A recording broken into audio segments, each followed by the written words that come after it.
سلام، من مهران پورپشنگ هستم. امروز میخوایم راجع به افزایش لطف خدا در زندگی مسیحی بحث کنیم. خدا میخواد نه فقط در مسائل مهم و اساسی بلکه در هر مرحله از زندگی به ما کمک بکنه. وقتی در زندگی خواهان لطف الهی باشیم و شروع میکنیم به دیدن نیکویی‌های خدا در زندگی روزمره‌مون، مثلا در سوپرمارکت، محل کار، در خونه، نیکویی و رحمت خدا را خواهیم دید. به عنوان مثال، در ترافیک گیر کردین و میخواین به خط عبور دیگه که در حرکته وارد بشید، اما نمیتونید. ناگهان بدون هیچ دلیلی یک نفر آهسته میکنه و با دست و اشاره در واقع میفهمونه که شما وارد این لین بشید، در واقع این خط عبور بشین تا بتونید به حال با سرعت به مقصد برسید. این اتفاقا بی اهمیت تلقی نکنید، این لطف خداست. یا در سوپرمارکت هستین و در صف طولانی پرداخت منتظرین، در ضمن هم عجله دارین و ناگهان یک صندوقدار دیگه با صدای بلند اعلام میکنه که اینجا یک صندوق اضافی هست، بیایید اینجا و بپردازید. این لطف خداست که به شما یاری میرسونه. هر روز قبل از اینکه خونه رو ترک بکنید اینطور دعا بکنید: خدایا، متشکرم که امور جهان در اختیار توه. سپاسگزارم که لطف و رحمت تو شامل حال منم میشه. امروز به دستهای قدرتمند تو می سپارم و میدونم که اگر لطف تو همراه من باشه، تو کارهای بسیار بزرگ و برجسته در زندگی من انجام میدی. آمین. وقتی لطف و رحمت خدا رو همراهمون داشته باشیم، درهایی برای ما باز میشه که ممکن برای دیگری باز نشه. میدونید چرا؟ چون که ما صاحب امتیاز هستیم.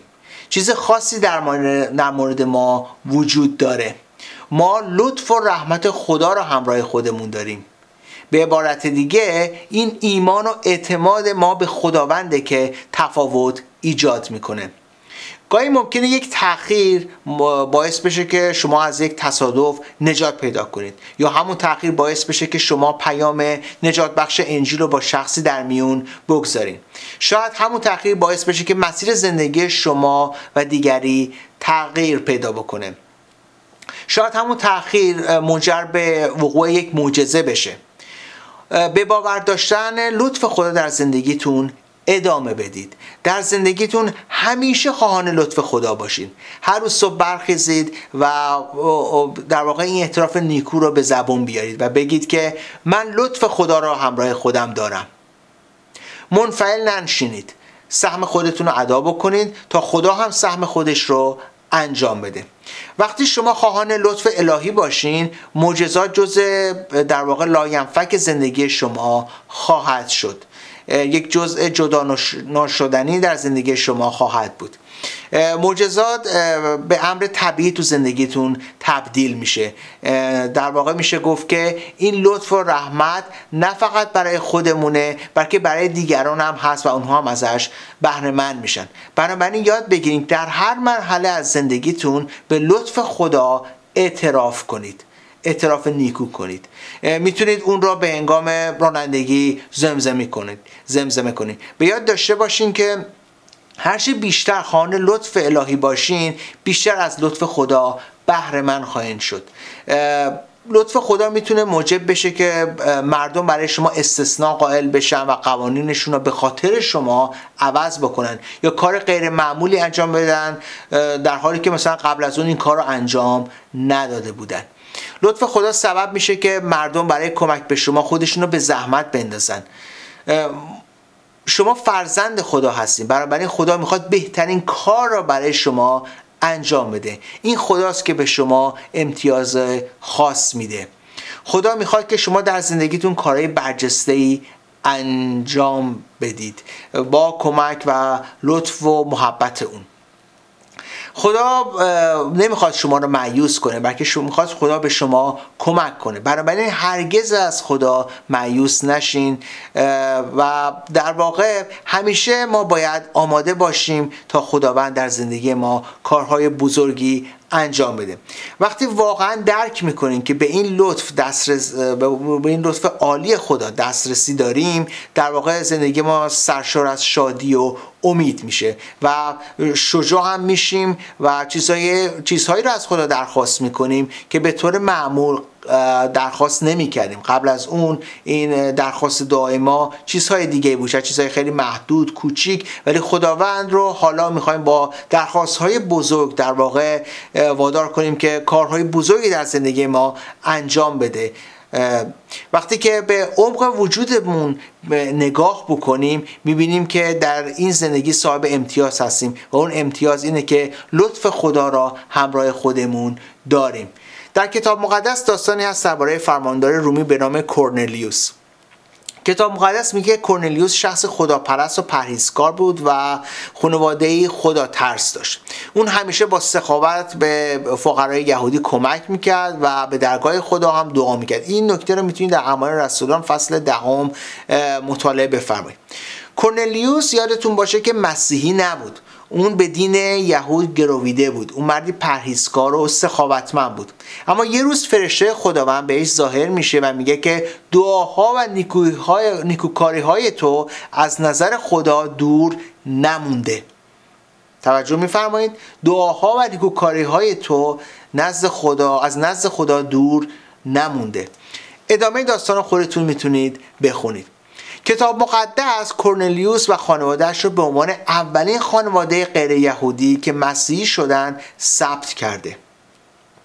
چرا کورنلیوس انتخاب شد؟ چرا خدا اون را به چنین افتخاری نائل کرد؟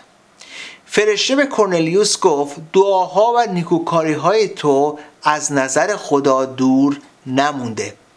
دلیل انتخاب کورنلیوس خداپرستی و روحیه بخشنده اون بود.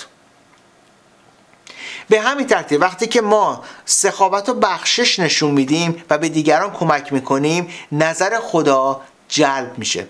البته منظورم این نیست که میشه معجزه رو خرید، ابدا منظور من این نیست. نمیگم برای تامین نیازاتون با خدا بده و بستون بکنید. خدا کمک ها و هدایای شما رو میبینه و هر بار که به کسی کمک میکنید اون میبینه و شما هم مثل کورنلیوس در واقع فرد برگزیده‌ای خواهید شد و خدا رو خوشنود میکنید و در نتیجه لطف خدا در زندگی شما جاری میشه. نکته دیگه این که در زمان که در نیاز هستید پشت دعای خودتون عملی رو قرار بدید. مثلا اگه میخواین در شغلتون ارتقا پیدا بکنید مهارت‌های فنی خودتون رو افزایش بدید. این یعنی کاشتن دانه، کاریه که در واقع باید انجام بدیم. گاهی بعضی افراد دوست دارن فقط دعا بکنن و به دعا در واقع محدود میکنن عملکرد رو، ولی در واقع میشه گفت که ما باید کاری بیش از دعا انجام بدیم. اگه چیزی رو نکنیم چیزی رو هم درو نخواهیم کرد. به همین سادگی. ممکنه چیز زیادی برای دادن نداشته باشیم، اما از همین جایی که هستین شروع بکنید. خدا شما را از برکاتش برخوردار میکنه. صبر نکنید که پول بیشتری داشته باشین. باید درک کنید که خدا به پول، زمان و توانایی شما نیازی نداره. وقتی خدا از ما میخواد که چیزی رو بدیم، چیزی رو کمک کنیم به مردم، این برای این نیست که سعی داره چیزی رو از چنگ ما بیرون بکشه. این به خاطر اینکه اون سعی داره ما رو وادار کنه که دانه‌ای بکاریم تا محصولی رو درو بکنیم.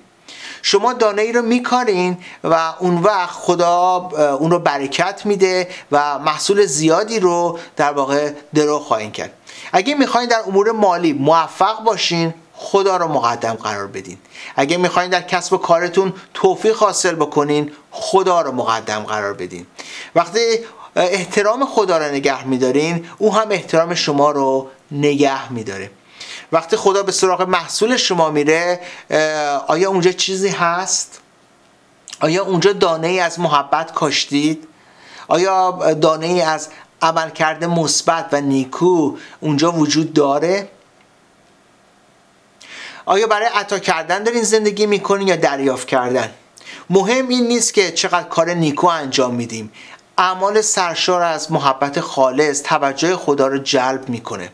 بنابراین یاد بگیریم که در زمین ایمان بکاریم. به یاد داشته باشین هر زمان عطا بکنین راه را برای خدا باز کردین تا خدا کارهای بسیار بزرگی در زندگی حال و آینده شما انجام بده و خواسته‌ها و آرزوهای شما را نیز برآورده بکنه. وقتی نسبت به دیگران سخاوتمند باشین خدا هم با شما سخاوتمنده.